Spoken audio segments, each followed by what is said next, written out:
오늘은 1차 전도 여행을 할 건데, 성경에 그 1차 전도 여행을 파송했던 도시가 어디라고 되어 있냐면 안디옥이라고 되어 있죠. 그래서 13장에 보면 안디옥 교회가 나옵니다. 근데 1차 전도 여행 때 보면 1차 전도 여행 했던 지역 중에 또 뭐가 나와요? 안디옥이 나오죠. 그죠? 그래서 성경에는 안디옥이 두 군데가 있어요. 여기는 비시디아 안디옥, 여기는 무슨 안디옥? 그냥 안디옥? 여기는 수리아 안디옥이라고 합니다. 그래서 사도 바울이 파송받은 안디옥은 어디 안디옥이다? 수리아 지역의 안디옥이고, 바울이 1차 전도 여행을 했던 중간의 안디옥은 비시디아 안디옥이다. 그래서 헷갈리시면 안 됩니다. 자, 그래서 13장에는 어디서 출발한다고요? 수리아 안디옥에서 출발을 하게 되어집니다. 자, 13장 한번 보실까요? 사도행전 13장입니다.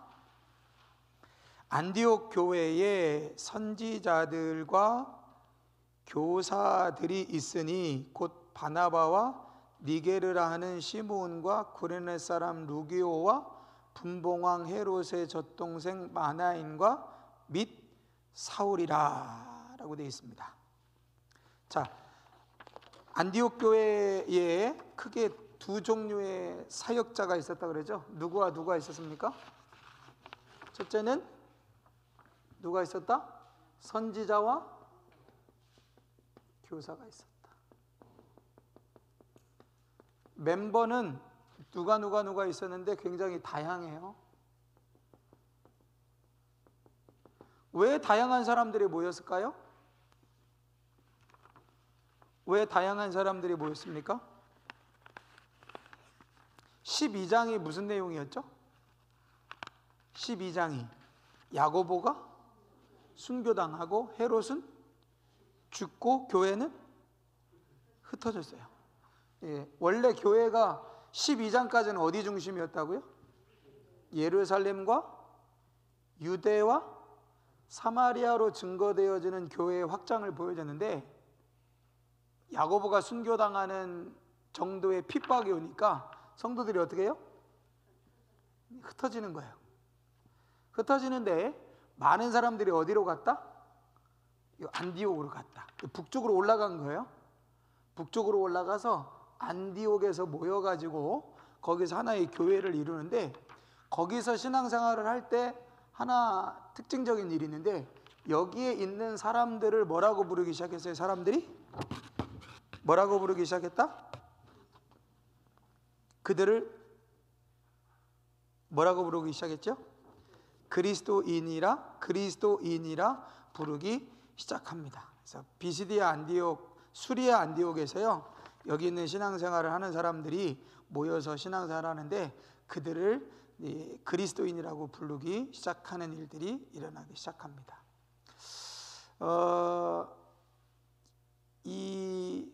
여기서 모여서 함께 다양한 사람들이 신앙생활을 하는데, 어느 날 성령께서 금식하면서 기도하는데 바나바와 바울을 따로 세워라, 그래가지고 두 사람을 따로 세우고 안수하여 보냅니다. 13장 3절에 보니까 2절에 보니까 주를 섬겨 금식할 때에 성령이 이르시되 내가 불러 시키는 일을 위하여 바나바와 사울을 따로 세우라. 내가 불러 시키는 일, 그게 무슨 일이에요? 이방인 선교를 위한 일이죠. 그 일을 위해서 누구를 따로 세워라? 바울과 바나바를 따로 세워라. 그래서 그 두 사람을 금식하면서 기도하고 어떻게 했다? 보냈다. 어디로 보냈겠어요? 두 사람이 성령의 보내심을 받아, 자, 어디로 내려가요? 안디옥에서 실루기아로 내려갑니다. 실루기아로 왜 내려갔을까요? 배 타러 간 거죠.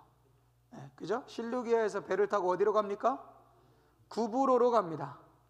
구브로는 섬이다. 자, 보세요. 여기가 터키인데, 이 터키의 구브로, 아마 제주도보다도 조금 더 큰 섬으로 제가 알고 있는데, 여기는 지금의 굉장히 유명한 관광지입니다.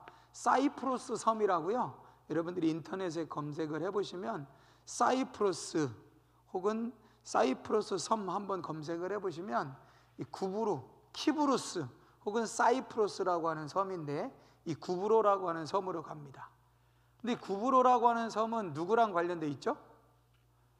구브로라고 하는 섬은 누구랑 관련되어 있냐면 바나바의 고향이에요. 바나바의 고향입니다. 그래서 바울과 사울이 안디옥 교회에서 파송을 받아가지고 실루기아 내려가서 배 탄 거예요. 그러니까 마치 자 서울에서 파송을 받았는데 서울에서 파송받기 위해서 어디로 가는 것과 같다? 인천으로 오는 것과 같다. 그래서 인천에서 배 타고 어디로 간다? 저기 제부도로 간다든지 저 아래쪽으로 이제 가는 겁니다. 그래서 구브로라고 하는 섬에서 이제 사역을 하는 거죠. 자, 구브로라고 하는 섬에 도착을 하는데 두 사람이 배 타고 구브로에 가서 살라미에 이르러 그랬어요. 자, 구브로에 가서 살라미에 이르렀으니까 살라미는 어디에 있는 도시겠어요? 구브로라는 섬 안에 있는 도시겠죠. 살라미라고 하는 항구 도시겠죠. 당연히 배 타고 섬에 도착했으니까 그 살라미는 항구 도시일 거 아니에요? 그죠? 자, 살라미에서 무슨 일이 있는지 한번 보십시오. 살라미에 이르러 하나님의 말씀을 유대인의 여러 회당에서 전할세 요한을 수행원으로 두었더라. 자, 어디에서 전했다? 어디에서 전했다고요? 회당. 자, 기억하세요. 유대인의 어디에서? 회당. 구브로 섬에도 회당이 있었다 없었다? 있었다는 거예요. 회당.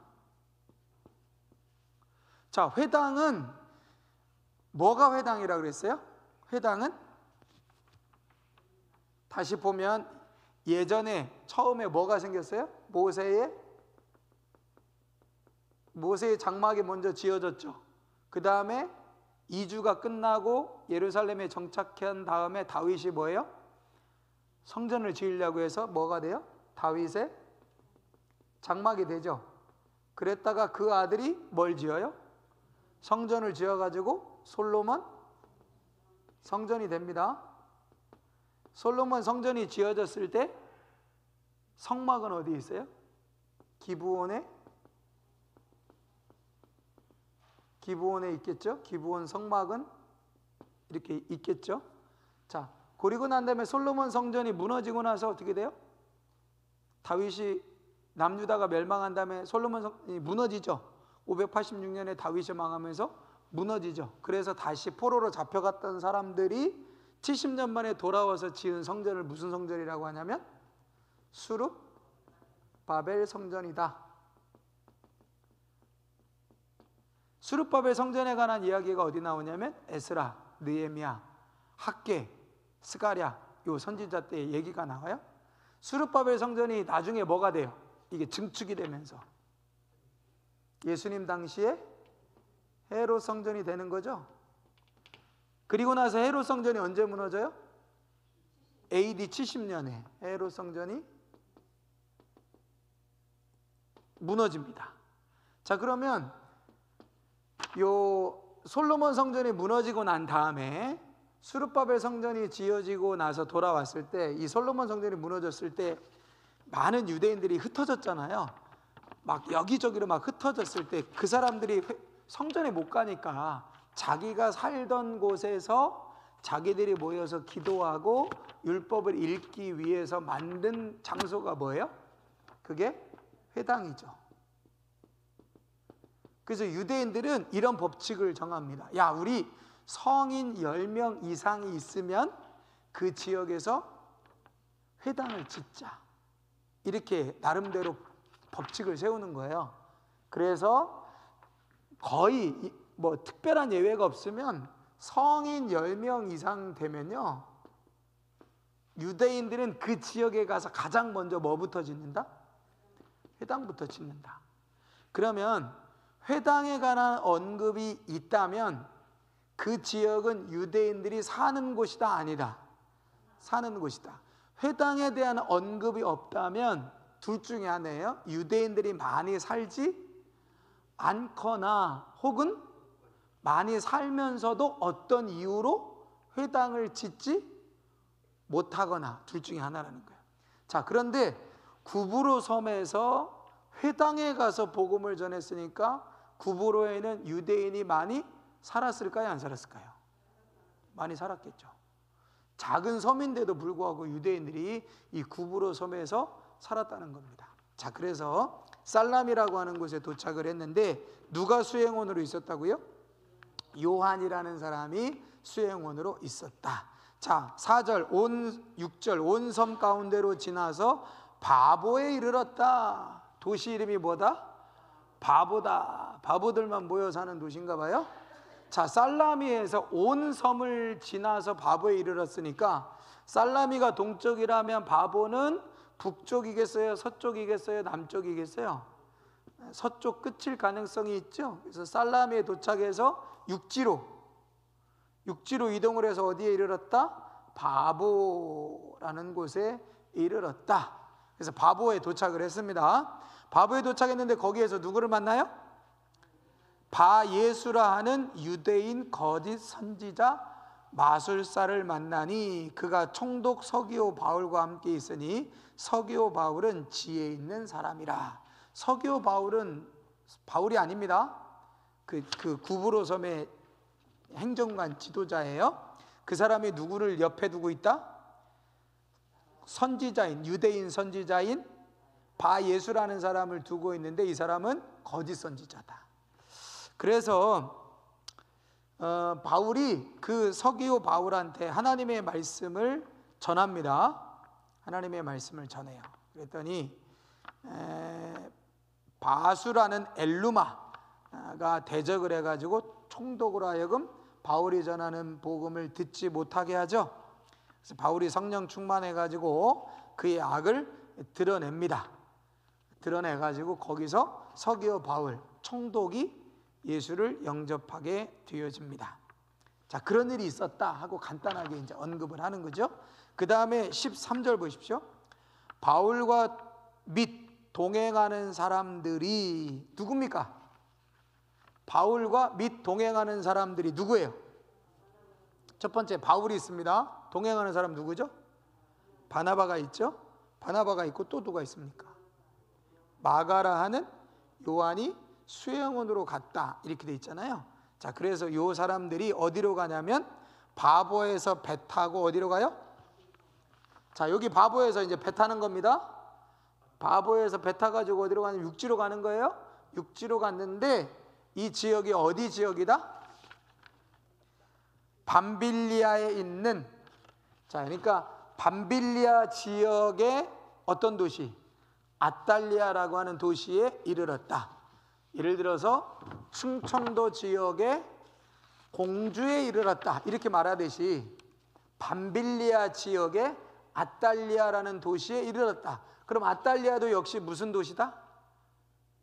배가 도착했으니까 항구 도시겠죠. 자, 그래서 다시 수리아 안디옥에서 항구 도시 실루기아로 내려가서 배 타고 구브로 섬에 이르렀는데 살람이라는 도시, 항구 도시에 이르렀고 육지로 이동해 가지고 바보까지 갔다가 바보에서 배 타고 밤빌리아 지역의 아탈리아에 도착했다 이겁니다.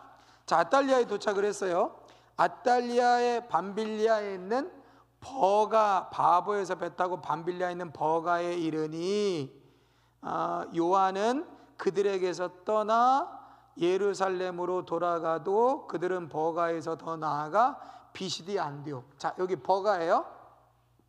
버가에 갑니다. 요 버가에 갔는데, 자, 버가에 이르기 전에 무슨 일이 있나 보세요. 버가에 밤빌리아에 있는 버가에 이르니 요한은 거기서 어떻게 해요? 예루살렘으로 돌아갔다. 자, 버가에 딱 도착을 했는데 수행했던 요한이라는 사람이 나 더 이상 못 가 하고서 어디로 돌아가요? 예루살렘으로 돌아갔대요. 수행원인 마가라는 요한이 돌아갑니다. 왜 들어갔을까? 사도행전의 저자는 언급하지 않습니다. 근데 몇 가지 추측을 하거든요. 근데 여러분들이 어떤 가능성이 있는가 한번 잘 생각해 보세요. 첫 번째 가능성은 뭐냐면 바울과 바나바가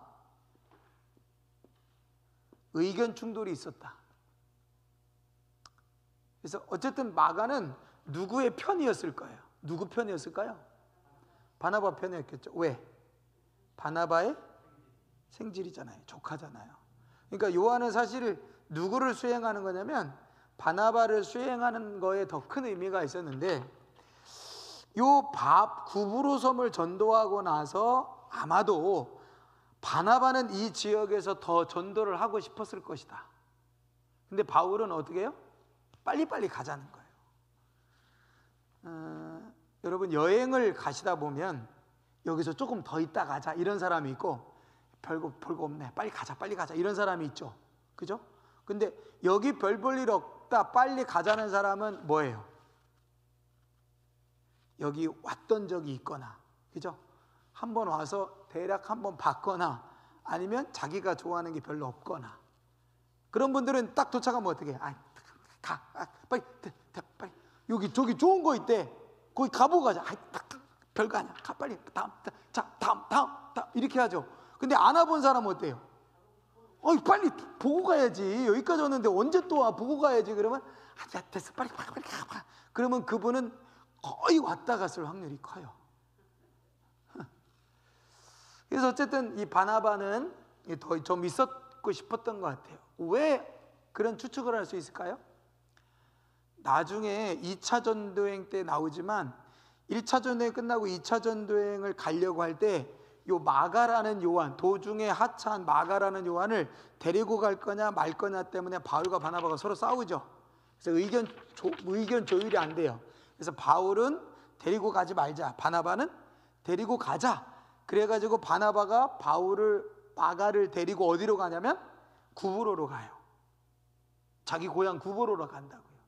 그러니까 뭔가 1차 전도행 때 여기서 다 하지 못한 거에 대한 아쉬움이 바나바에게 있었기 때문에 바울아가 빠이빠이 했을 때 이 일로 가지 않았을까라고 하는 추측을 해본다면, 구브로에서 조금 더 전도를 하고 싶었던 것이 바나바의 생각이고, 그 생각에 동의했던 것은 요한이고, 그러니까 자기는 이 바울과 바나바가 전도여행을 가는데 주도권을 누가 잡기를 원했어요?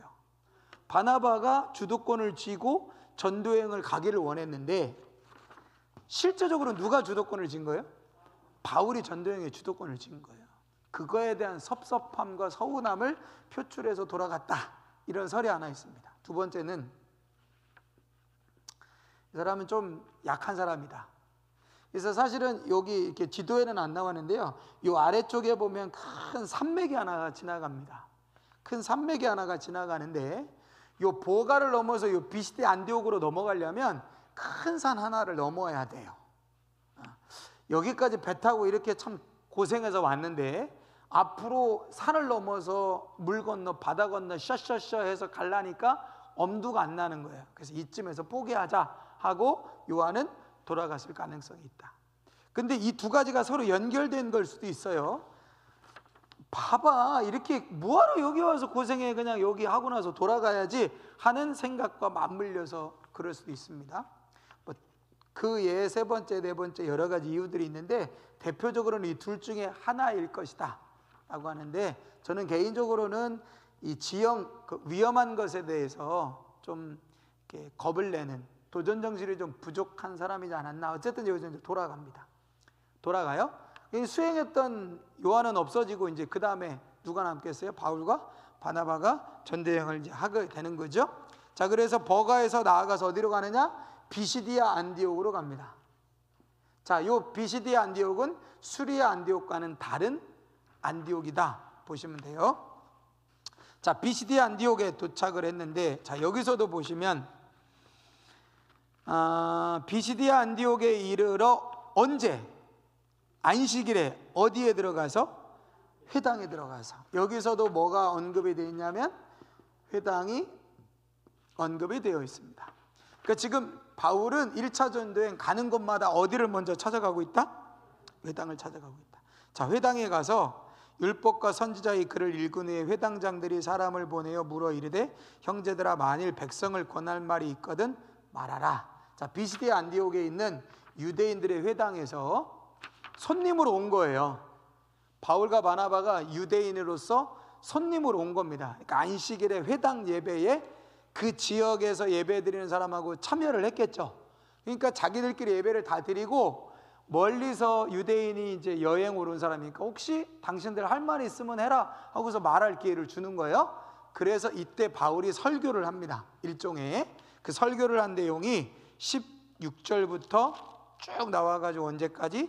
41절까지 나와요. 이게 이제 설교의 내용입니다. 그래서 여러분들이 박스로 이렇게 쳐놓으시면 아, 여기서부터 여기까지가 회당에서의 바울의 설교구나 이렇게 보시면 됩니다. 네, 다행히도 지난번에 스데반이 왜 죽었다 그랬어요?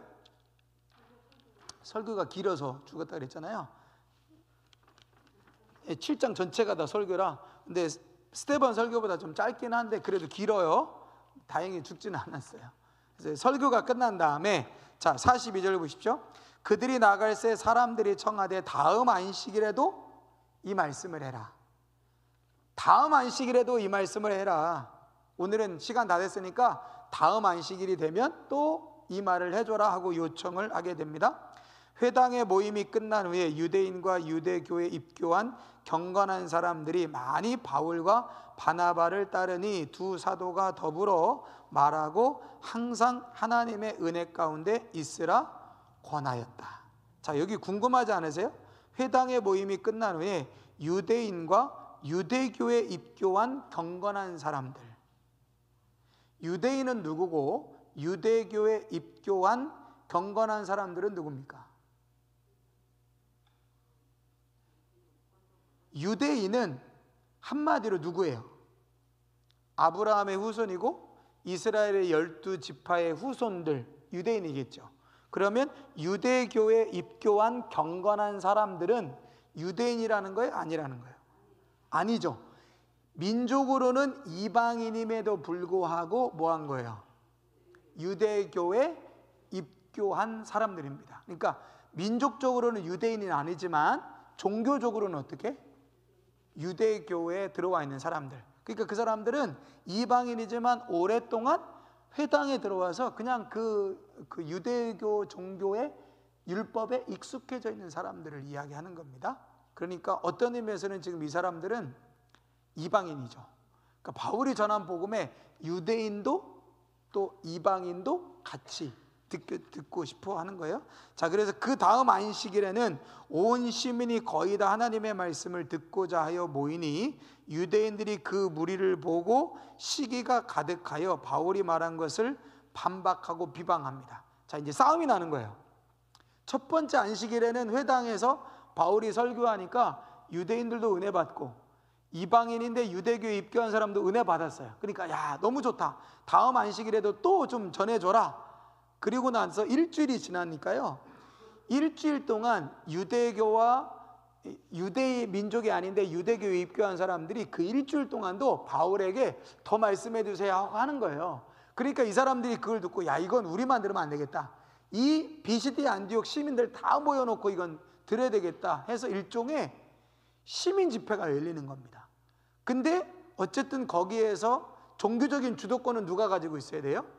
유대인들이 가지고 있어야 되는데 바울이 막 너무 많은 사람들을 모아놓고 군중 집회를 하니까 시기가 되는 거예요. 그래가지고 바울이 전하는 그 하나님 나라의 복음에 대해서 반박을 하고 따지고 막 이런 논쟁이 일어나기 시작하는 겁니다. 그러나 바울과 바나바가 담대히 말하여 하나님의 말씀을 마땅히 먼저 너희에게 전할 것이로되 너희가 그것을 버리고 영생을 얻기에 합당하지 않은 자로 자처하느냐. 그래서 우리는 이방인에게 갈 수밖에 없다.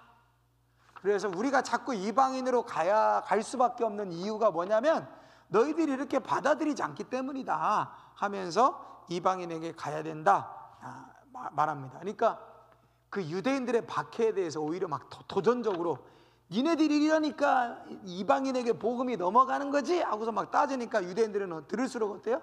더 기분 나쁘죠? 그래가지고 어떻게 하느냐? 50절 보십시오. 이에 유대인들이 경건한 귀부인들과 그 신의 유력자들을 선동하여 바울과 바나바를 박해하게 하여 그 지역에서 쫓아냈다. 자기들 힘으로 안 되니까 어떻게 해요? 권력자들의 힘을 빌려가지고 바울과 바나바를 그 지역에서 쫓아냅니다. 두 사람이 그들을 향하여 발에 티끌을 떨어버리고 어디로 갔다? 이고니온으로 갔다 해서 이고니온 지역으로 이동을 하게 되어집니다. 자, 14절부터는 이고니온에 관한 거예요. 이에 이고니온에서 두 사도가 함께 유대인의 회당에 들어가. 또 어디에 들어갔어요? 이고니온에서도 유대인의 회당에 들어갔다. 자, 유다와 헬라의 허다한 무리들이 믿습니다. 그러나 순종하지 않은 유대인들, 또 누가 있어요? 순종하지 않는 유대인들이 있고, 여기도 순종하지 않는 유대인들이 있고, 여기도 박해하죠.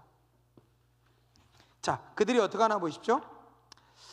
두 사도가 오래 있어 주를 힘입어 담대히 말하니 주께서 그들의 손으로 표적과 기사를 행하게 하여 주사 자기 은혜의 말씀을 증언하시니 그 신의 무리가 나뉘어 유대인을 따르는 자도 있고 두 사도를 따르는 자가 있다. 참 이게 제가 마태복음 얘기할 때 누가 그때 질문하셨죠? 우리 최한호 성도님이 질문하셨나? 내가 불을 던지러 왔다. 내가 화평케 하러 온 것이 아니라 너에게 검을 주러 왔고 불을 주러 왔다고 말씀하신 그 말씀 있었잖아요. 그 보면 지금 바울이 보세요. 바울이 가가지고 복음을 전하니까 서로 화해하고 화평하고 이럽니까? 둘로 딱 나눠져요. 둘로 딱 나눠져가지고 바울이 전하는 복음을 따르는 사람이 있고 그 바울이 전하는 복음을 반대하는 유대인을 따르는 사람은 확 나눠집니다. 이고니온이 완전히 둘로, 도시가 둘로 쪼개져요. 누구 때문에? 바울 때문에. 심각하죠? 자, 둘로 나누니까요. 5절 보십시오. 이방인과 유대인과 그 관리들이 두 사도를 모욕하여 돌로 치려고 달려드니 그들이 알고 어떻게 한다? 도망한다. 손자병법에서 최고의 전술은? 손자병법에서 최고의 전술이 도망가는 겁니까? 36개 주랭랑. 손자병법에서 최고의 전략이 뭐예요? 모르세요? 손자병법에 나오는 최고의 전략, 싸우지 않고 이기는 거. 이게 손자병법의 제1 전략이에요. 손자병법은 이렇게 싸워라 저렇게 싸워라 병법에 관한 책이라고 생각하잖아요. 근데 손자병법의 가장 첫 번째 가장 최고의 승리의 방법은 뭐냐면 안 싸우고 이기는 거예요. 근데 우리는 이걸 까먹죠. 그래서 싸워서 이기려고 하잖아요. 근데 손자병법도 그렇게 많은 병법에 관해서 말하고 있는 책도 뭐라고 말하냐면 아무리 병법이 많아도 제일 좋은 건 안 싸우고 이기는 거다. 싸워서 이기려고 하면 안 돼요. 안 싸우고 이기려고 해야지. 북한하고도 그랬으면 좋겠는데. 자, 그래서 이제 이고니온에서 딱 갈라집니다. 딱 갈라지니까 이 둘이 막 돌로 치려고 해요. 그러니까 이제 바울이 어떻게 해요? 돌로 치는 자에는 어떻게 해라? 상대가 돌로 치려고 하니까 어떻게 됩니까? 돌로 쳐야죠. 가만둡니까? 내가 뭐 잘못했어요? 바울과 바나바가 뭐 지금 잘못했습니까? 잘못도 안 했는데 하나님의 뜻대로 순종하는데 상대가 돌로 친단 말이에요. 그럼 어떻게 해야 돼요? 같이 돌 들어야죠. 돌을 들고 덤비면 우리는 바위 들고 싸워야죠. 그 정도는 해줘야 되는 거 아닙니까? 하나님 나라의 전사들인데. 근데 바울은 어떻게 한다? 냅다 도망간다. 냅다 도망갑니다. 그들이 알고 도망하여 루가오니아의 두 성 루스드라와 더베. 자, 루스드라와 더베라고 하는 두 성이 있는데 여기는 무슨 지방이다? 루가오니아 지역이다. 그러니까 지역이 있고 도시가 있는 거예요. 충청도가 있고 경기도가 있고 경상도가 있고 무슨 도시가 있듯이 루가오니아 지역에 루스드라 더베 두 도시가 있는데 일로 도망을 가는 겁니다. 비겁하죠? 바울이 지금 비겁한 겁니까? 자, 여러분 누가 여러분들한테 돌 던지면 도망가실래요? 싸우실래요?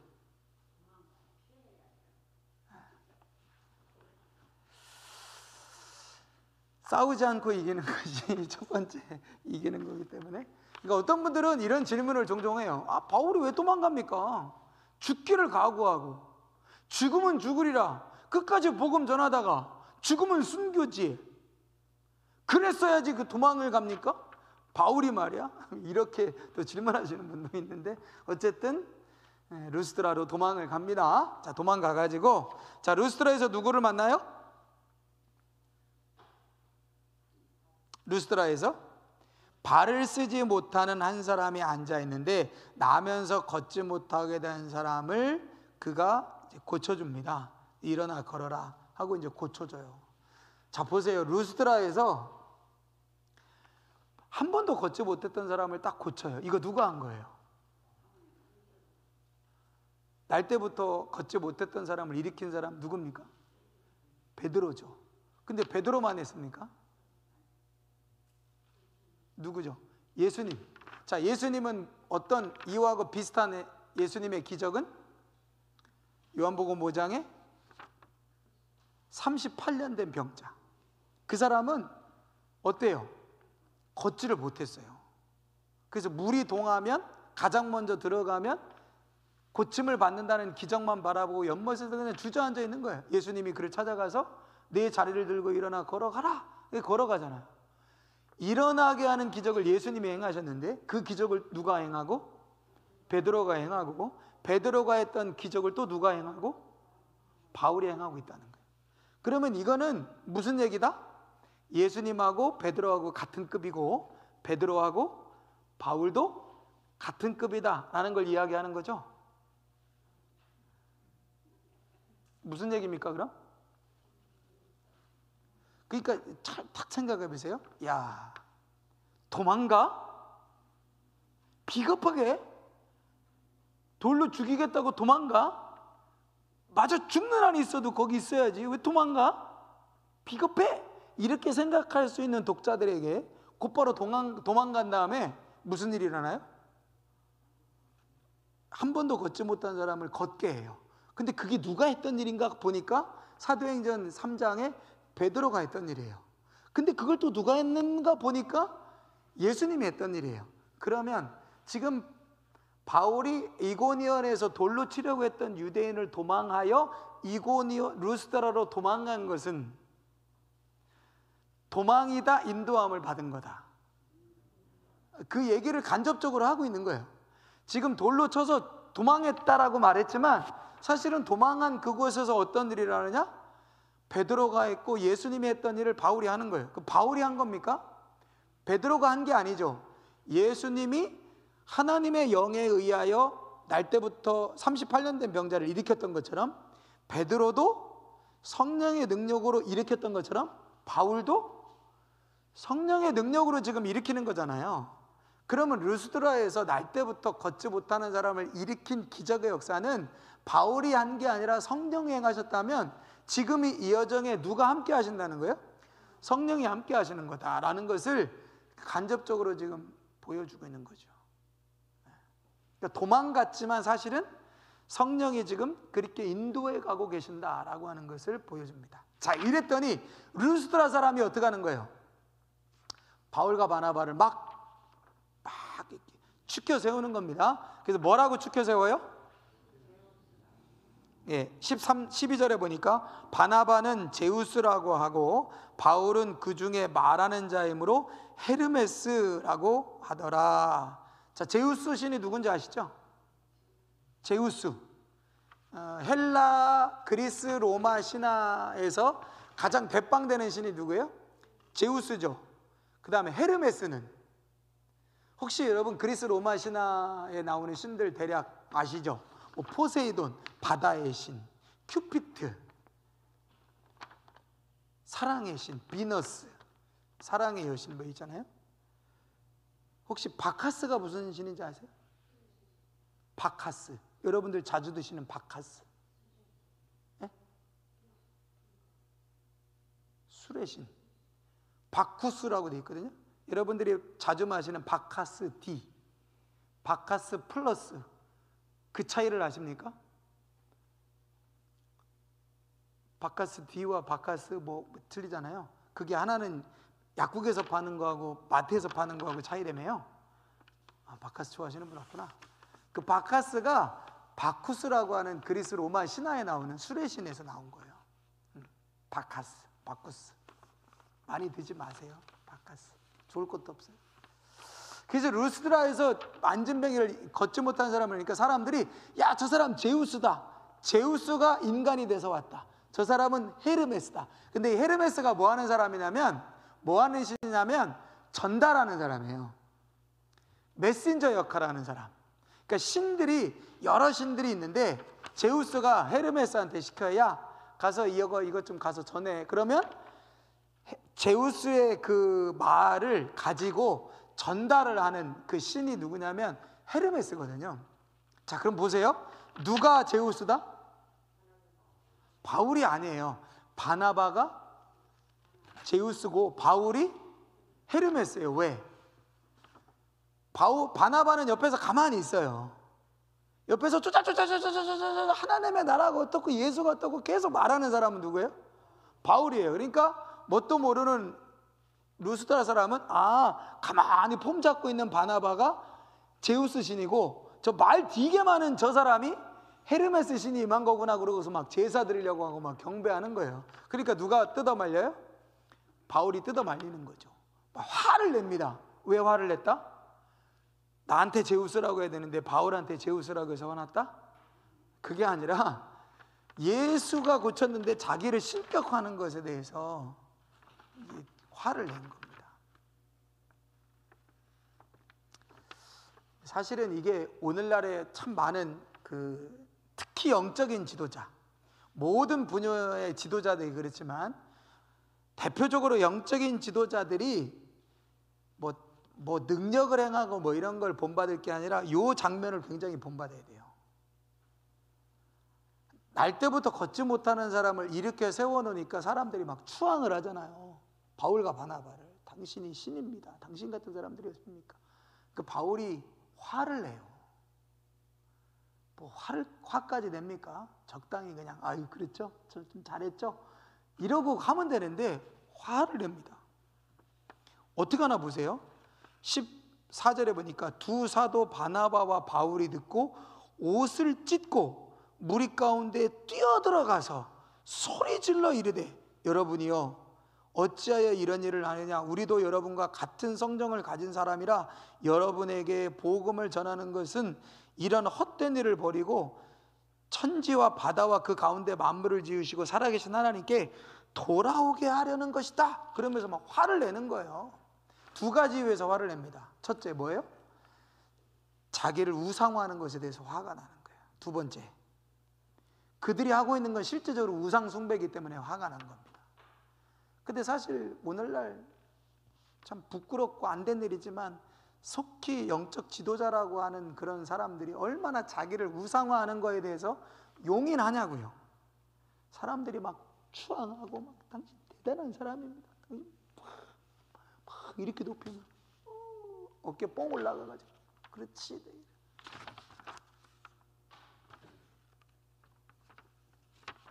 그래서 어쨌든 당신은 헤르메스입니다. 당신은 막 제우스입니다. 막 그러니까 화를 내가지고 내가 한 거 아니다. 막 그러면서 거기서 또 설교를 하기 시작합니다. 그리고 난 다음에 그들이 작별하고 30절 보십시오. 그들이 작별하고 안디옥에 내려가 무리를 너무 내려갔네.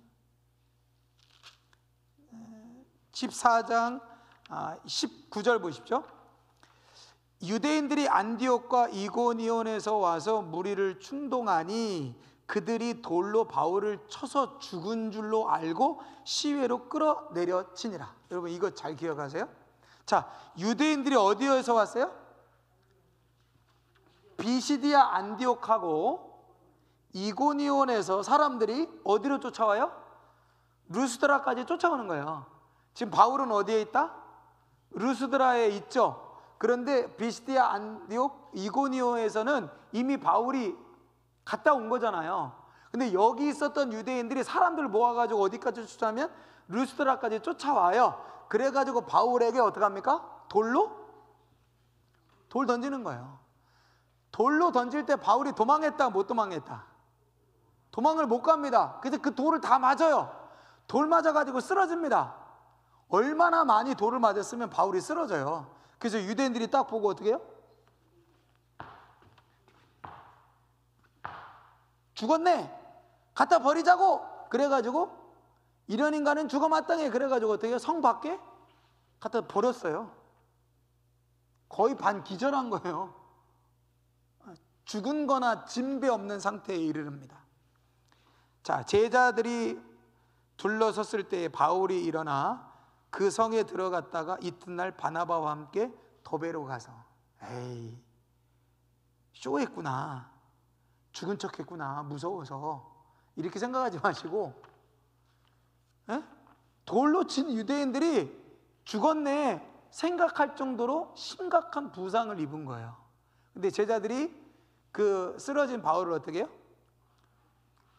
치료했겠죠. 그래서 어떻게? 이틀 만에 다시 살아나요. 이틀 만에 다시 기운을 차리고 바나바와 함께 어디로 가느냐? 더베로 갑니다. 몸이 성했겠습니까? 성하지 않았겠습니까? 성하지. 돌에 맞아가지고 실성할 정도면 여러분 몸이 뭐 보통 아닐 거 아니에요? 그런데 더베로 갑니다. 자, 21절 보세요. 복음을 그 성에서 전하여 많은 사람을 제자로 삼고 루스드라와 이고니온과 안디옥으로 돌아가서, 자, 여기 보세요. 자, 더베에서 복음을 전한 다음에, 자, 여기서 어디로 가느냐? 다시 루스드라, 그리고 이고니온, 그리고 안디옥, 그리고 버가, 그리고 아탈리아에서 배 타고 어디로 가는 겁니다. 왔던 길을 그대로 가는 거예요. 다만 어디만 안 거치고, 구브로만 빼고 요 육지에 있었던 지역 있죠? 이렇게 갔다가 더베에서 거꾸로 온 길을 그대로 가는 거예요. 여러분 가고 싶으세요? 안 가고 싶으세요? 안 가고 싶죠. 루스드라에 돌 맞아서 거의 죽을 뻔했거든요. 그래서 더베 왔거든요. 더베 와서 회복되어지는 동안 복음을 전한 거예요. 어느 정도 회복이 됐어요. 자기들을 돌로 쳐 죽일 뻔한, 자기가 돌에 맞아 죽을 뻔한 장소로 다시 가는 거예요. 물론 비시디아 안디옥과 이고니온에서 온 사람들은 지금 없습니다. 그러니까 돌에 맞을 확률은 그만큼 줄어들었죠. 그러니까 여기서 돌에 맞아 실성할 정도니까 복음을 제대로 전하지 못했다는 생각에 다시 루스드라에 가요. 그리고 어디로 간다? 이고니온과 안디옥으로 간다. 여기에는 어떤 사람들이 있다? 자기를 돌로 쳐 죽이려고 시도했던 유대인들이 그대로 있던 곳이다. 그대로 갑니다.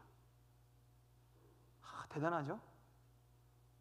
저 같으면 이렇게 해서 그냥 이렇게 올 텐데. 지도를 보세요. 그냥 더베에서 이렇게 오는 게 낫잖아요. 굳이 뭘 이렇게 갑니까? 그냥 이렇게 오면 되지. 한번 갔다 왔으면 됐지. 그리고 오면 되지. 굳이 뭘 또 가냐고요. 근데 이렇게 굳이 가는데 바울에게 굉장히 중요한, 오늘 다른 거 다 까먹어도 이 한 가지만 여러분 기억하셔도 될 중요한 핵심적인 구절이 하나가 등장을 합니다. 그게 뭐냐면 31절과 21절과 22절이에요. 21절과 22절 같이 읽겠습니다. 시작. 복음을 그 성에서 전하여 많은 사람을 제자로 삼고 루스드라와 이고니온과 안디옥으로 돌아가서 제자들의 마음을 굳게 하여 이 믿음에 머물러 있으라 권하고, 또 우리가 하나님의 나라에 들어가려면 많은 환난을 겪어야 할 것이라 하고. 자, 여기서 여러분들 눈에 딱 들어오는 한 단어가 있어야 돼요. 뭘까요? 21절과 22절에 눈에 확 들어오는 단어. 뭐가 들어오세요?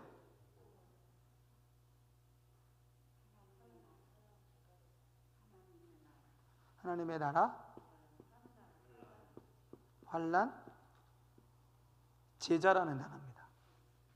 제자. 자, 왜 그러냐면, 자, 21절에 복음을 그 성에서 전하여 많은 사람을 무엇으로 삼았다? 제자로 삼았다. 제자로 삼은 건 어디예요? 더베에서 제자를 삼은 거예요. 자, 더베에서 제자를 삼은 다음에 루스드라, 이고니아, 안디옥으로 돌아가는데, 돌아간 이유에 대해서 뭐라고 말하냐면, 뭐라고 말합니까? 제자들의 마음을 굳게 하기 위해서. 자, 그러면 여러분, 바울이 1차 전도행을 했을 때, 자 보세요. 안디옥, 실루기아, 살라미, 바보, 버가, 비스디, 안디옥, 이고니온, 루스드라, 더베, 더베에서 루스드라, 이고니온, 비스디, 안디옥, 버가, 아달레에서 배 타고 다시 돌아오는 이 여정에 교회가 세워졌다는 말이 있어요, 없어요? 교회라는 단어가 나와야 안 나요? 안 나옵니다.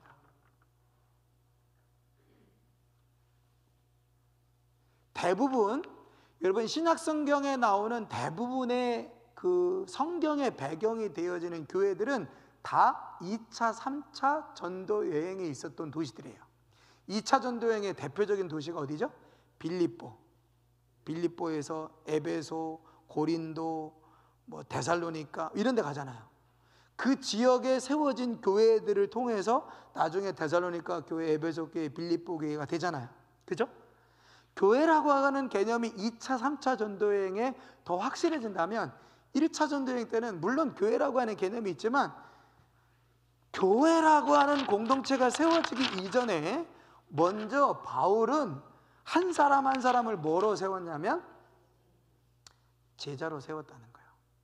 그러니까 1차 전도여행의 핵심, 물론 2차, 3차 전도여행도 마찬가지입니다. 3차 전도여행 같은 경우에는 그 에베소 같은 경우에는 두란노 지역에 2년 6개월 동안 머물면서 제자들을 길렀다 그러잖아요.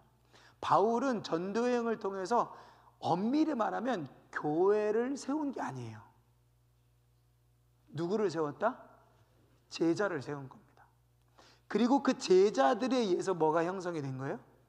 교회가 형성이 된 겁니다. 그래서 바울은 철저하게 가는 지역마다 첫 번째 뭘 전하고? 복음을 전하겠죠. 그 복음의 핵심은 뭐예요? 하나님의 나라예요. 바울이 전한 복음의 핵심은 예수 그리스도와 하나님의 나라가 핵심입니다. 자, 복음을 딱 전하면 어떤 일이 생겨요? 믿는 자와 믿지 않는 자가 생기겠죠. 근데 믿지 않는 자들은 또 두 그룹으로 나와요. 소극적으로 그냥 믿지 않는 사람이 있는가 하면 어떤 사람은 박해를 해요. 공격을 한다고요. 자, 이런 사람들은 그냥 내버려 둬요. 내버려 둡니다. 2차, 3차 전도행 때 보면 에베소에서 6개월 동안 하나님 나라의 도를 전하니까 둘로 딱 나눠져요. 저거 더 들으나 마나 난 저거 못 듣겠다 하는 사람이 있고, 저거 더 들었으면 좋겠다 하는 사람들이 딱 생기니까 바울이 어떻게 해요? 듣기 싫은 사람 가. 자, 들을 사람들을 모여. 그래서 듣고자 하는 사람들만 따로 모여서 뭐예요? 제자 훈련을 합니다.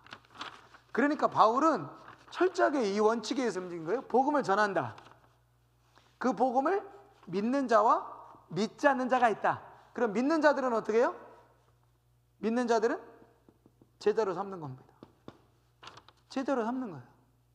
그런데 이 제자 삼는 데 있어서 핵심이 뭘까요? 1차 전도여행에서 제자를 삼은 핵심이 뭐냐고요? 그게 아까 여러분들이 말씀하신 뭐다? 환난이다. 환난을 어떻게 하는 거다? 견디는 거다. 환난을 견뎌내지 않으면 뭐가 될 수 없다? 제자가 될 수 없다. 이게 1차 전도여행의 사도 바울이 전한 그 복음 전도의 핵심입니다. 그래서 잘 보시면 1차 전도여행은 순탄했다, 어려웠다?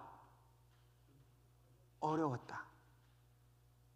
자, 1차 전도여행은 대표적으로 어려운 일들만 대부분 기록되어 있어요. 물론 날 때부터 걷지 못한 사람은 고치고, 또 바예수라는 거짓 선지자 드러나게 하고 뭐 이런 일도 있었지만 보세요. 구브로에 갔는데 수양원은 어때요? 도망갔어요. 왜 도망갔어요? 고난을 감당하기 싫어서, 어려운 것 하기 싫어서 중도에 포기한 거예요. 요한. 수행자도 따라가는 걸 포기할 만큼 그 전도자의 길이 어렵다는 거예요. 그런데 보세요. 가는 곳마다 환영을 받기도 하지만 어떤 사람이 있다? 반대하고 박해하고 심지어는 돌로 쳐서 죽이려고 하는 사람들이 있었다. 그러니 보세요. 바울이 이 지역에 가서 돌로 쳐서 죽이려고 했으면 바울은 여기서 전도행하고 오면 그만이에요. 여기 사는 사람들은 그냥 살아야 되잖아요. 그러면 살면 당연히 계속해서 누구의 핍박을 받겠습니까? 안디옥에 사는 유대인들, 이고니오에 사는 유대인들, 루스드라에 사는 유대인들, 더베에 사는 유대인들에게 계속 공격을 받겠죠. 그렇죠? 그러니까 바울이 전한 복음을 듣고 믿었어요. 믿고 예수님의 제자가 되어야 된다는 걸 알았어요. 그런데 그 제자 되는 게 쉽지 않아요. 그래서 바울이 야, 고난 많지. 나도 이 지역을 다니면서 복음 전할 때 돌에 맞아 죽고 힘들고 고통스러웠어. 그런데 포기하지 않아야 돼. 환난이 와도 그 환난을 믿음을 굳건하게 갖고 그 환난을 잘 견뎌야 돼. 이걸 부탁하려고 왔던 길을 다시 굳이 되돌아가는 거예요. 굳이. 만약에 바울이 그냥 복음 전하고 내 할 일은 복음 전하고 믿고 믿지 않는 건 그들이 알아서 해야 될 일이지 내가 그것까지 어떻게 책임져 하는 생각을 가졌다면 바울은 다시 갔을까요? 그냥 왔을까요? 그냥 왔죠. 왜? 나는 복음 전했으니까. 복음 전하고 앞으로 그들이 신앙을 지키는 건 자기 몫이다 그러면 바울은 굳이 갈 이유가 없습니다. 그냥 가면 돼요. 직진. 그런데 바울은 자기가 환난을 당해보니까 이 사람들이 환난을 잘 견디고 믿음을 포기하지 않았으면 좋겠는 마음에 다시 돌아가서 확인을 시키는 거예요. 잘하고 있지? 내가 얼마 전에 와서 복음 전하고 너희들이 믿었던 거 그 믿음 지키고 환난이 와도 이 믿음 잃어버리지 않고 잘하고 있지? 하면서 확인해가지고 다시 돌아가는 거예요. 그래서 이게 1차 전도여행 13장과 14장에 나오는 1차 전도여행의 내용의 핵심이다. 그래서 여기저기를 다녔지만 키워드는 뭐다? 바울이 제자를 삼았던 것이고 제자 삼는 것에 있어서는 환난을 견디고 인내하는 것이다. 자, 그래서 그 뒤에 보십시오. 23절 각 교회에서 장로들을 택하여 금식 기도하며 그들이 믿는 주께 그들을 위탁하고 비시디아 가운데로 지나가서 밤빌리아에 이르러 말씀을 버가에서 전하고 아탈리아로 내려가서 거기서 배 타고 안디옥에 이르니 이곳은 두 사도가 이룬 그 일을 위하여 전에 하나님의 은혜에 부탁하던 것이라. 13장 1장에 나오는 수리아 안디옥을 말하고 있는 겁니다. 자, 그리고 나서 27절에 이 그들이 이르러 교회를 모아 하나님이 함께 행하신 모든 일과 이방인들에게 믿음의 문을 여신 것을 보고하고 제자들과 함께 오래 있으니라. 자, 어디에 있어요 지금 바울과 바나바가? 수리아 안디옥에 있는 겁니다. 자, 1차 전도여행 여기까지 정리가 되셨습니까? 그러니까 1차 전도여행은 여러분들이 지명을 외우시는 건 나중에 차츰차츰 계속 반복하다 보면 귀에 익어요. 그런데 여러분들이 1차 전도여행은 이렇게 생각하시면 돼요. 수리아 안디옥에서 구브로 거쳐서 육지 갔다가 다시 왔던 길 빽하고 섬 빼고 돌아왔다. 원을 한 바퀴 그렸다 이렇게 생각하시면 돼요. 시계 방향으로 원을 한 바퀴 그렸다 이렇게 생각하시면 되는데 전체적인 1차 전도여행의 이미지는 뭐다? 막 성도들이 일어나고 부흥하고 막 교회가 세워지고 이런 이미지가 아니라 고난과 핍박 속에서 소수의 사람들에게 복음이 전해지고 믿어졌는데 듣는 사람은 많았어요. 그런데 듣는 사람이 100이었으면 제자는 몇 명이었겠습니까? 그렇게 많지 않았다고요. 그런데 요 지역에서 누가 나오는 거예요? 이 지역에서 누가 나와요? 이 지역에서 디모데가 여기 출신이에요. 디모데가. 그러니까 요 1차 전도여행 때 복음을 믿고 제자가 되기 시작했던 그 사람 중에 바울의 눈에 가장 눈에 확 들어왔던 인간 그게 누구예요? 디모데예요. 그 디모데를 다시 보고 싶어서 2차 전도여행에 어디로 가는 거예요? 여기 다시 가요. 그래서 여기를 다시 한번 둘러보는 거죠. 다시 둘러보고 이쪽으로 가는데 여기서 이 북쪽으로 이제 전도하려고 하는데 갑자기 성령께서 환상을 보여주시면서 여기 아니야, 건너가. 그래가지고 원래는 이제 여기를 전도한 그 1차 전도여행은 2차는 갔다가 이 북쪽을 가려고 했는데 성령께서 넘어가. 그래가지고 넘어가는 거예요. 그래서 2차 전도여행이 시작되는 거예요. 요때 여기를 2차 전도여행에 가면서 여기서 누구를 데리고 가는 거예요? 디모데를 픽업해가지고 너 나랑 같이 가자. 너 나랑 하나님 나라 전하는 일에 같이 가자. 그래서 디모데를 여기서 2차 전도여행 때 데리고 다니는 거예요. 그래서 1차 전도여행은 이렇게 정리를 하시면 되고, 제자를 삼는 것과 환난을 견디는 것이 1차 전도여행의 핵심이다. 여러분들이 이렇게 보시면 되겠습니다. 자, 그 다음에 이제 15장 해야 되는데, 자 보세요. 바울과 바나바는 어디에 있다? 수리 안디옥에 있다. 그런데 15장 1절, 어떤 사람들이 유대로부터 내려와서 형제들을 가르치되 너희가 모세의 법대로 할례를 받지 아니하면 능히 구원을 받지 못한다 하니. 자, 어떤 사람들이요 내려가 가지고, 제가 지난번에 한번 말씀드렸죠. 지도를 수평적으로 놓고 보면 예루살렘에서 안디옥으로 가는 게 올라가는 거예요, 내려가는 거예요? 여기가 위예요, 아래예요? 여기가 위죠, 여기가 아래고. 평면으로 보면 여기가 아래고 위잖아요. 그러면 예루살렘에서 안디옥은 올라가는 겁니까, 내려가는 겁니까? 올라가야 되잖아요. 내려가는 거고. 근데 성경의 중심은 항상 어디다? 예루살렘이다. 예루살렘에서 나가는 건 내려가는 거예요. 예루살렘을 향하여 가는 건 올라가는 거예요. 그래서 예루살렘에서 어떤 제자들이 내려갔다. 예루살렘에서 다른 지역으로 가는 겁니다. 근데 이방인들한테, 믿는 이방인들한테 뭐라고 말하냐면, 야, 너희도 할례를 행하지 않으면 구원받지 못해. 하나님 나라의 복음, 그거 믿는 게 중요한 게 아니라 우리는 태어나면서부터 할례를 받잖아. 니네도 할례를 받아야지 하고 막 가르친다는 거예요. 바울이 그렇게 가르쳤어요, 안 가르쳤어요? 안 가르쳤거든요. 그런데 어떤 사람들이 할례를 행해야 구원받는다 라고 하니까 이거 그냥 놔두면 안 되겠어요. 왜? 이방인들이 헷갈리잖아요. 아니, 바울이 전한 복음은 믿음은 구원받고 하나님의 자녀가 되어진다고 했는데 할례를 행하라고 하니까 이거 어떻게 되나 갈등이 생기지 않습니까? 그래가지고 이거 그냥 두면 안 되겠다 해서 바울과 바나바가 어떻게 해요? 이 문제를 가지고 치열하게 논쟁을 하다가, 그러면 공식적으로 뭔가 이게 결의를 해야 되겠다 해서 어디로 올라가요? 예루살렘으로 올라갑니다. 예루살렘 올라가니까 예루살렘에 누가 있어요? 베드로와 야고보가 있는 거죠. 이 야고보는 어떤 야고보와 틀려요? 12장에 나오는 야고보하고 틀려요. 그 야고보는 이미 가셨고 여기 있는 야고보는 아직 살아계신 야고보고.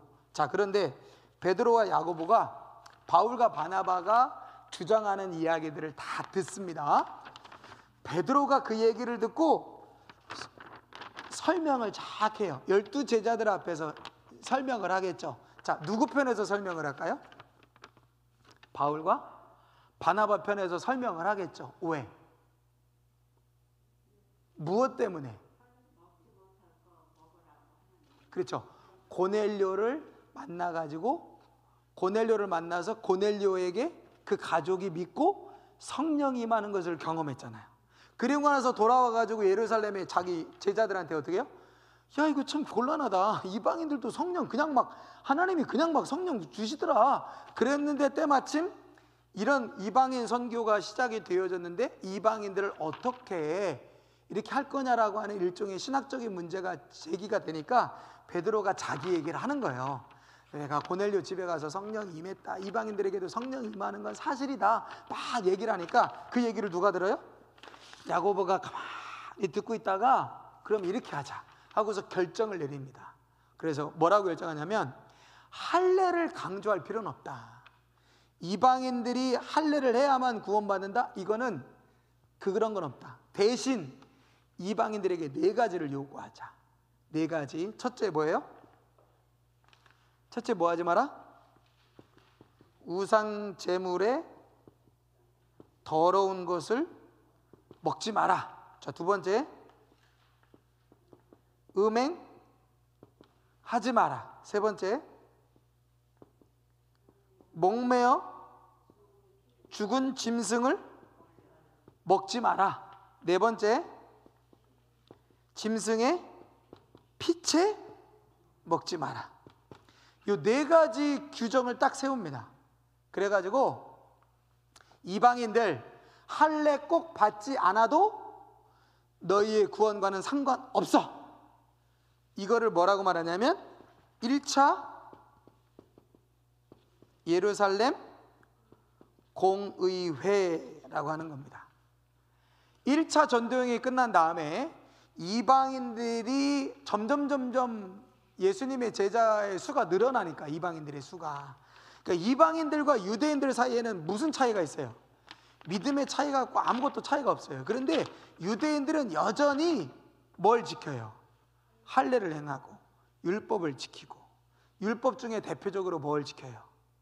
음식에 관한 정결법을 아주 철저하게 지킨다고요. 그래서 유대인들에게 있어서 제일 중요한 정체성은 뭐냐면, 남자들은 태어나면 할례를 행하고, 두 번째로는 음식에 관한 정결법, 이걸 철저하게 지켰다고요. 근데 이방인들은 그걸 안 해요. 그거는 그냥 우리 아무런 상관없는 거예요. 그런데 갑자기 유대인들이 니네도 이 유대교에 들어오려면, 하나님의 자녀가 되려면 할례 받아야 돼? 이러니까 그거 아니라며. 이러니까 혼란이 오니까 예루살렘 공의회에서 공적으로 이렇게 네 가지를 지켜라 그런 거예요. 자, 이게 왜 중요하냐면, 바울과 바나바는 어디에서 파송받았습니까? 안디옥. 자, 안디옥 교회는 아직 어떤 권위나 정체성이 있나요, 없나요? 없습니다. 여전히 모든 권위와 모든 영적 권위는 아직은 어디에 있어요? 예루살렘에 있는 거예요. 그러니까 예루살렘에 있는 12제자가 어떤 결정을 내리느냐가 유대인들에게는 굉장히 영향력이 있는 거예요. 여기 아무리 바나바와 바울이 별짓을 다 해도 유대인들에게 영향력이 별로 없어요. 그러니까 바울과 바나바의 이런 요구에 따라서 예루살렘 공의회에서 베드로와 야고보가 네 가지 결정을 내려줍니다. 자, 그런데 이 네 가지 결정이 무슨 얘기냐면, 여러분 이걸 잘 들으셔야 돼요. 원래 문제의 시작은 뭐였다? 할례를 받아야만 뭐가 있다? 구원이 있다. 이게 문제의 시작이었어요. 할례 안 받으면 니네들 별짓해도 구원 없어, 이렇게 가르치니까. 그런데 예루살렘 공의회가 제시한 해결책은 네 가지입니다. 자, 요거를 안 하면 구원이 있나요?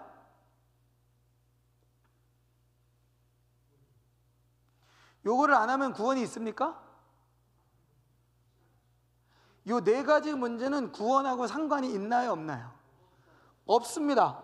그럼 이건 뭐하고 상관이 있을까요? 무엇하고 상관이 있을까요? 자, 할례는 구원의 관으로 접근한 거예요. 너희가 아무리 믿어도 할례 받지 않으면 구원 못 받아, 이런 문제 제기를 하니까 바울과 바나바 그게 아니거든요. 예루살렘에 있는 12제자도 그게 아니거든요. 그렇다고 할례 받지 마라, 할례 받아라, 이렇게 말할 수 없으니까 이방인들에게만, 이건 이방인들에게예요. 유대인들은 여전히 할례를 어떻게 해요?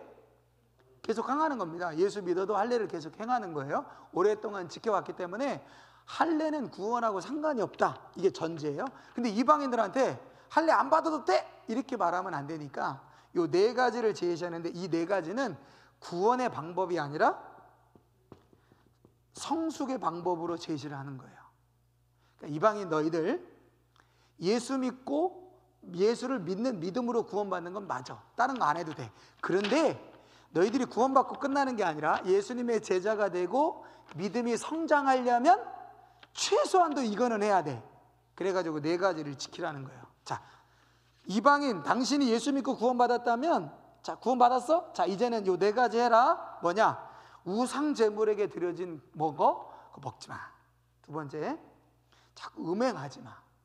세 번째, 목매어 죽이는 짐승은 먹지 마. 네 번째, 짐승을 피채 먹지 마. 이 네 가지만큼은 꼭 지켜라. 왜? 이것이 뭐하고 관련이 있다고 본 거예요? 이방인들의 영적인 성장과 굉장히 밀접한 관련이 있다고 본 겁니다. 우리식으로 보면 이해가 돼야 안 돼요? 이해되세요? 여러분 이거 안 한다고 뭐 음행이나 뭐 모를까 우상제물을 먹는 거, 뭐 목매어 죽인 음식 뭐 좋아하시는 분 계십니까? 개고기도 때려 죽인 놈보다 목매어서 죽은 놈이 맛있대 뭐 이러고서 그거 찾아 드시는 분 계세요?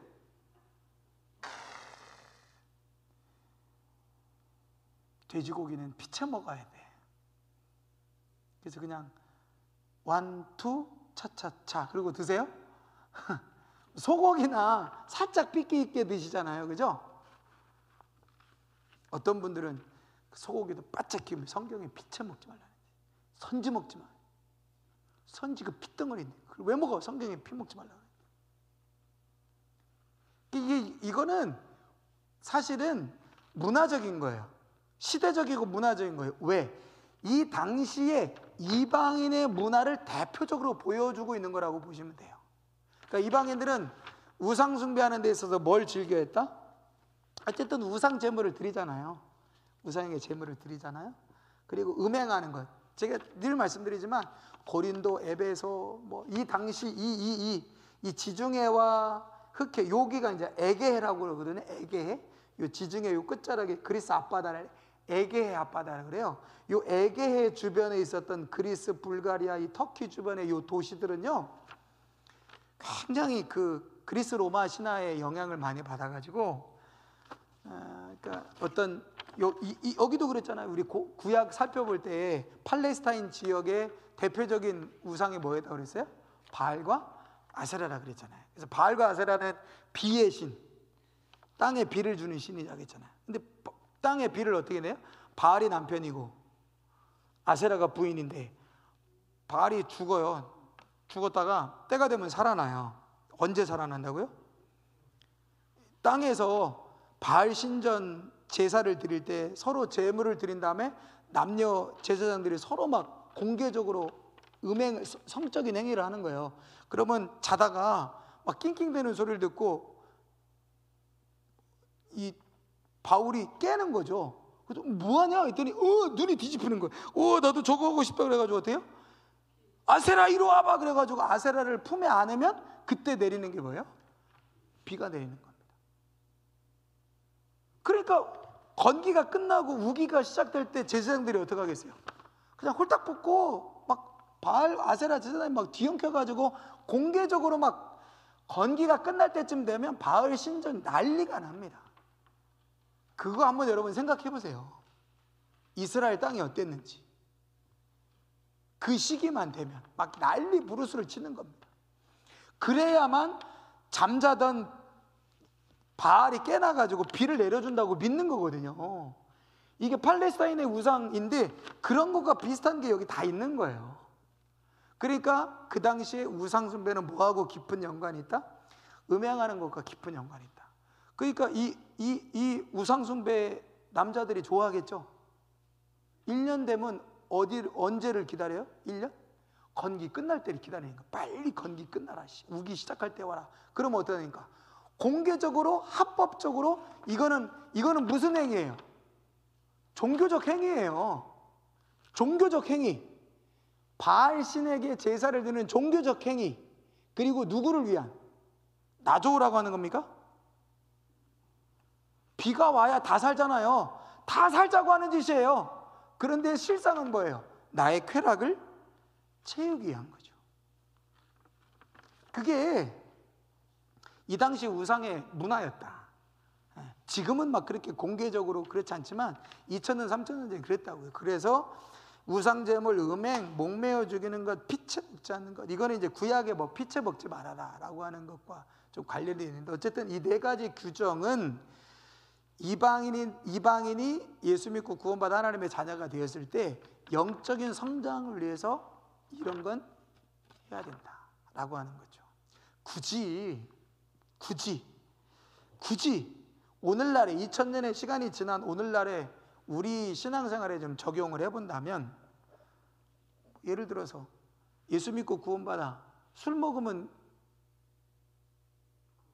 구원이 있습니까 없습니까? 하경영 권사님 오늘 끝나고 나서 갈증이 나가지고 맥주 한잔 해야 되겠다 그래서 집에 가서 맥주 한잔 하셨습니다. 그러면 권사님이 한 30년 40년 간직했던 구원이 그 알코올과 함께 싹 하나님 가져가시죠? 감히 맥주랑 내 구원을 바꾸다니. 그리고 가져가시죠? 그렇습니까? 아니잖아요. 그죠? 술 먹는 것과 구원과 관련이 있습니까? 제가 묻는 건 술 먹는 사람이 구원을 못 받는다 이것도 아니고, 술을 먹는 사람은 구원을 받지 못했다 이런 얘기도 아니고, 구원 받은 사람이 술을 먹었을 때 그 구원이 빼앗기냐는 문제예요? 아니죠? 그러면 먹어도 되죠? 근데 왜 먹지 말라고 합니까? 그러니까 이제 술 취하지 말라 이는 방탕한 것이니 그랬잖아요. 그러면 술 취하지 말라 이는 방탕한 것이니는 구원의 문제입니까? 영적인 성장의 문제입니까? 성장의 문제예요. 근데 사실 이게 딱 구분이 안 되는 게 뭐냐면 보세요. 그러면 이렇게 얘기하죠. 그러면 구원과 성장은 뭐 분리된 거냐? 아니죠. 보세요. 여러분, 구원이라는 건 생명이죠. 진짜 생명은 뭐 하고 싶은 욕구가 있어요? 자라고 싶은 욕구가 반드시 있습니다. 생명은 자라고 생명은 변화되는 거예요. 진짜 생명이라면 생명은 변화되게 돼 있고 자라게 돼 있어요. 보세요. 어린아이가 태어나잖아요. 그러면 엄마 젖을 엄청나게 빨아댑니다. 왜? 살라고, 클라고, 성장하려고. 예수의 생명이 내 안에 진짜 들어왔다면 그 영적인 욕구가 생긴다는 거예요. 무슨 욕구? 살려는 욕구, 성장하려는 욕구, 변화되려는 욕구. 이 욕구가 있다니까요. 그런데 자, 영적으로 성장하고 변화되려면 어떻게 해라? 이방인에게 이거 하지 말랬잖아요. 그럼 동일하게 술 취하지 마라. 이건 방탕한 것이다. 방탕하는 사람이 성장하겠습니까? 못하잖아요. 술 취하지 마. 마시면 취하고 취하면 방탕하니까 하지 마라. 이렇게 얘기하면 구원받은 사람은 어떻게 알아들어요? 찰떡같이 알아듣죠. 구원받은 사람이라면 찰떡같이 알아들어요. 왜? 살려는 욕구가 있으니까. 진짜 내 안에 생명이 있다면 살려는 욕구가 있고 변화되려는 욕구가 있고 성장하는 욕구가 있으니까 저거 먹으면 성장이 안 된다고? 저거 먹으면 변화가 안 된다고? 저거 먹으면 방탕한 것이니까 내가 성장이 안 된다고? 그럼 먹지 말아야 되겠네. 이게 자연스럽게 연결이 되어지는 부분이죠. 그러니까 두부 다르듯이 딱 자를 수는 없지만 굳이 분리를 하자면 이건 구원의 문제로 접근한 게 아니다. 성장의 문제로. 이방인이 영적으로 성장하기 위해서 일종의 공식적으로 가이드라인을 제시하는 겁니다. 여러분, 이 가이드라인을 바탕으로 해서 사도 바울이 계속해서 영적인 성장에 관해서 말씀해요. 그게 다 어디에 나와 있어요? 그게 에베소서, 빌립보서, 갈라디아서, 고린도 전후서 다 나와 있잖아요. 그죠? 영적으로 성장하려면 어떻게 해라? 술 취하지 말라 이는 방탕한 것이니. 그럽니까? 음행하지 말라, 탐욕에 이끌려 살지 마라, 위의 것을 바라보고 땅의 것을 취하지 말고 땅의 지체를 죽여라, 위의 것을 소망해라. 이런 게 다 뭐예요? 영적인 성장에 관한 기준들을 제시하는 거죠. 그래서 이것은 할례를 구원의 문제로 접근했는데, 예루살렘 공회는 할례는 구원과 상관이 있는 게 아니고 이방인들에게 이런 가이드라인을 제시함으로 인해서 적어도 예루살렘에서 공식적으로 당신이 정말 예수 믿고 구원받아 하나님의 자녀가 되었다면 이 네 가지는 하지 말아야 돼 라고 하는 걸 공식적으로 제도화한 이 첫 번째 해입니다. 그러니까 이제 바울이 이거 가지고 얘기를 하면 할례 꼭 받아야 됩니까? 아니야, 할례 안 받아도 돼. 그거 누가 그랬습니까? 예루살렘 공회에서 얘기했어. 다만 당신이 이방인으로서 할례를 받고 싶으면 받아도 돼. 안 받고 싶으면 안 받아도 돼. 근데 진짜 네가 이방인의 삶을 청산하고 예수 믿고 하나님의 그리스도의 제자가 되었다면 앞으로 우상점을 먹지 마. 고기 먹을 때 피쳐 먹지 마. 그리고 음행하지 마. 여태까지 음행하며 살았고 그게 익숙하다 그래도 그거 끊어. 목매어 죽은 음식 먹지 마. 이건 해야 돼. 이거는 내 말이 아니야. 이건 예루살렘 공의에서 정한 거야. 그리고 권위가 생기는 거예요. 이 권위를 바탕으로 바울이 나중에 계속해서 이제 복음을 전할 때 이렇게